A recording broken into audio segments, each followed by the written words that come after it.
3 things that seem like blessings but are actually disasters. Only the foolish rush into them. There are people who, living amidst blessings, mistake them for misfortune and try to avoid them at all costs.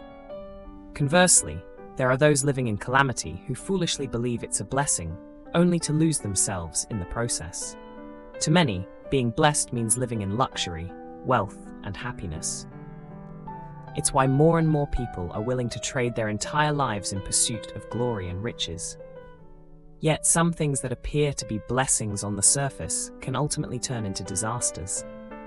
Outwardly, these things may bring temporary joy and satisfaction, but behind that fleeting splendor lies long-lasting hardship and suffering. Especially these 3 types of seemingly good fortune, however, are actually perilous traps you should avoid for life if you don't want to ruin your material and spiritual well-being. 1. Reaping without sowing. The ancients observed, "He who is destined for 100 pieces of gold will acquire 100. He who is destined for 1,000 taels will acquire 1,000. This means that one's blessings are proportionate to what they are destined to receive. Every gain comes with an equivalent exchange, predetermined by fate. You can't simply take endlessly without giving back. As the saying goes, suffer first, enjoy later. People must work to earn their living. That's a basic truth of life. Those who expect to reap without sowing are fundamentally going against nature's design. In essence, they are burning through their future blessings prematurely. One day, when luck runs out and nothing remains, misfortune will surely strike. Moreover, those accustomed to undeserved gains will stifle their own abilities and self-discipline within a false sense of comfort. While others diligently prepare and strive forward, they merely indulge in leisure. Consequently, when everyone else gains full momentum and sprints towards the finish line, they will inevitably be left behind forever. Thus, the old saying goes, if your children are capable, they won't need your money. If they aren't, your money is useless. A fool with money is a disaster. 2. Fame without substance. Confucius once said, if one's virtue doesn't match their position, it will lead to disaster. If one's character is shallow, but they're exalted too high, if their intellect is limited, but they plan grand schemes, if their strength is weak, but they bear heavy burdens, they are unlikely to succeed. Empty fame, without the substance to back it up, will only hinder your life's journey. It's a hollow shell that can deceive you into believing you are complete. For instance, someone might desire the trappings of leadership, acting like a boss, yet lack genuine expertise or the drive for continuous improvement. In time, they will face the ruthless elimination of a highly competitive world.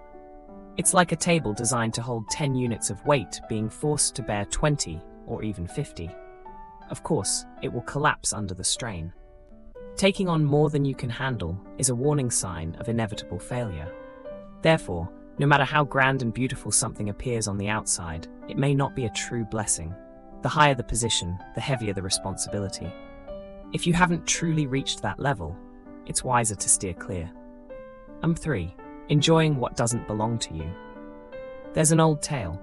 One day, a hungry fox spotted a vineyard full of ripe, juicy grapes. It searched for a way in, but found none, until it discovered a small, narrow hole in the fence. The hole was too tight, so the fox fasted for 2 days to shrink in size, and finally squeezed through. Overjoyed, the fox feasted on grape after grape. But when it was full and tried to leave, it found its belly too large to fit back through the hole. If it left through the front gate, it would surely be caught by the farmer and his hunting dogs. So the fox had to fast again, for 6 days this time. Finally, skinny once more, it squeezed back out through the same hole with an empty belly, just as it had come in. The story reminds us, in life, there are cycles of gain and loss. Things that don't belong to us, no matter how hard we force them, will never truly be ours. Those who practice contentment, understanding the cycles of gain and loss, and live in harmony with nature, will find the greatest joy and peace. Conversely, the greedy, who indulge in what isn't rightfully theirs, will ultimately face retribution. It's not wrong to strive for a prosperous and wealthy life. but one should never resort to unethical methods or violate conscience and laws. Don't take risky shortcuts to success. The time and effort you invest will turn into valuable stepping stones, firm and steady, to help you reach great heights. That journey is one you must walk on your own path. Steer clear of what isn't yours. In life, what is truly meant for you will eventually find its way. What isn't, no matter how fiercely you pursue it, will ultimately slip through your grasp. Learn to embrace equanimity. Living in harmony with nature is a profound blessing. Overreaching, however, only invites disaster. If you found this meaningful, don't forget to leave a like and subscribe to the channel so you won't miss the next video.